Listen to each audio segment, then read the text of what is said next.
I was almost 5 years old when I went to school. In 1912 it was. Of course, my brothers and sister were at school as well. My one brother, my youngest brother, Ted, he was still in the infant school when I went, and he took me to school, and the teacher, Miss Coslet, her name was, let me sit by him. And Mother said, well, there's no need for you to go yet. She didn't want to lose the last one, you see. There's no need to go yet. But anyway, I went with Ted for about a fortnight, and then he came home and he said, Mum, Miss Spencer, the headmistress, says that Winnie can go to school. It'll be all right, but she wants you to go up and sign and see her. So, of course, my mother went up and I started school properly, and I went into the baby classroom then. Every morning we had assembly, and we used to have to go into the big hall, and there were little white lines all the way down the room, and we had to stand with our feet against this little white line so that we'd be spaced out, you see. Mine is the sunlight, mine is the morning, born of the moonlight, Eden so fair.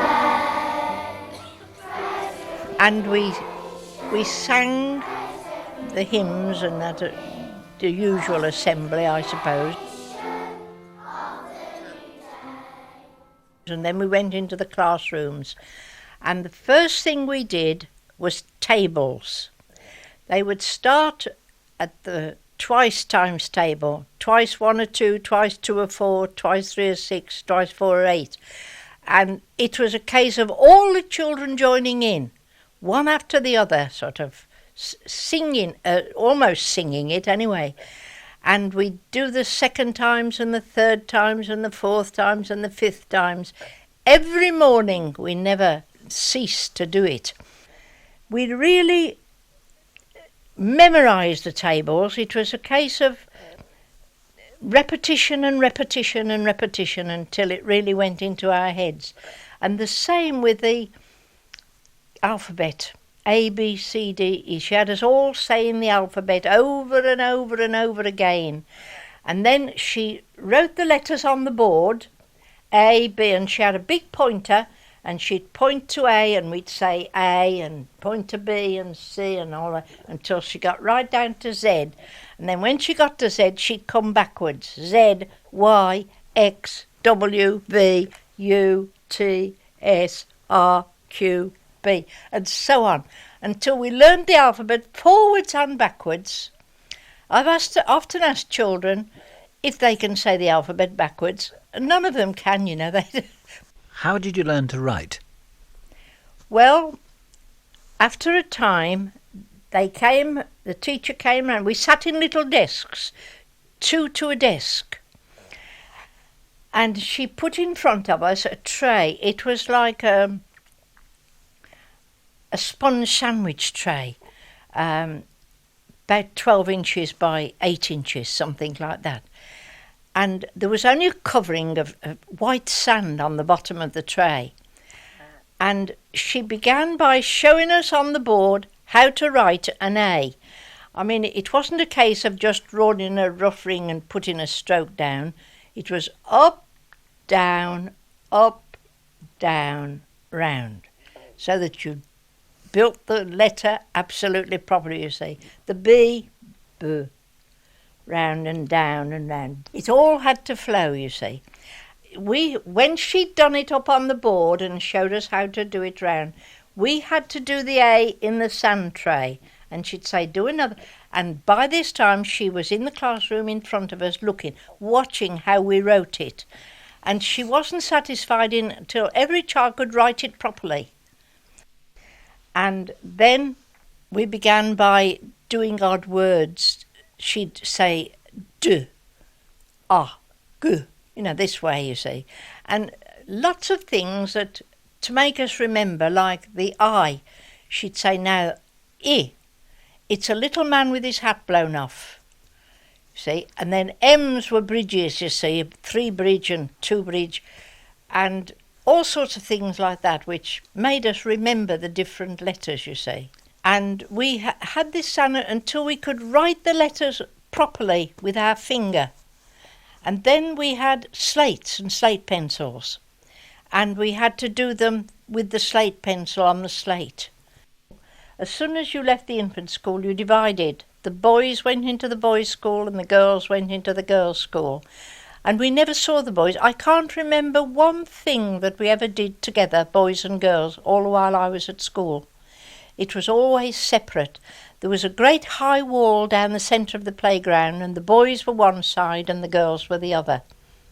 On the wall there was a tap, and hanging on the wall on a big hook there was a chain, and at the end of the chain there was an iron mug.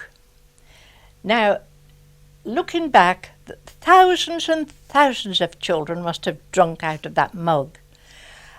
Of course, nowadays they have bubbles and things to drink, don't they? But then it wasn't that. It was just an ordinary tap. And if you were thirsty, you put this iron mug underneath and had a good drink, and then you slashed it against the wall and it would go bang.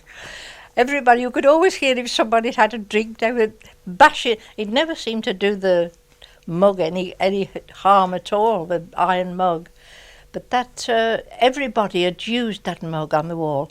And we didn't bother about washing the mug out or anything like that. I mean, when I look back, I think I must have swallowed thousands of germs, but nobody seemed to notice in those days. Oh dear, it was wonderful. You see, there were no facilities for eating or drinking or anything at the school. We weren't allowed to stay in the school. Some of the children that came a long distance, they often stayed dinner at school, but they had to have it in the playground. They weren't allowed to sit in school and eat it, whatever the weather. Now, we'd got archways in the playground, and these archways were dry underneath, you see, and they had to go in there in a bitter cold weather. Nobody seemed to worry about the children being out there in the cold. But if they brought their dinner, it would be in a piece of newspaper. Most of the children had newspaper, because there was no plastic bags, nothing plastic or anything like that. Piece of newspaper, and then some children would just throw it on the floor, and sometimes the playground would be littered with pieces of newspaper that they'd had with their lunch or we all took lunch when we had playtime. We always took something to eat. What was the discipline like? No trouble at all at school. I can't. Well, but most of the teachers had a cane underneath the desk, and occasionally, if somebody was pushed somebody off the seat or did something like that, you see, then the teacher would get the cane out and you'd have a stripe on your hand. Even as a girl? Yes, the girls, I don't know what they did in the boys' school because we didn't see, but they used to hit the girls, yes, definitely. We were frightened, really, half the time. You see, you were frightened of the teachers because they were very, very strict. And some girls, they would make them stand with their faces to the wall if they'd talked. I mean, you weren't allowed to speak at all, you see. It was all very silent and no talking.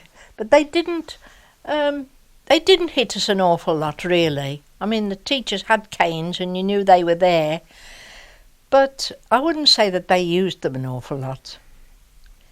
The thing that I remember more than anything else at school was the day that they announced that we only would be able to go to school in future for half a day instead of a whole day. It was in 1916.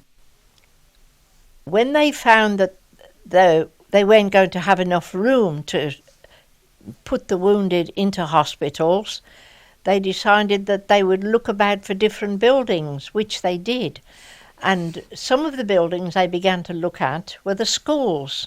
But I remember the day when they announced that we were only going to school half a day. Oh, everybody was laughing. It was a wonderful day. Couldn't believe it that we had only got to go to school for half a day.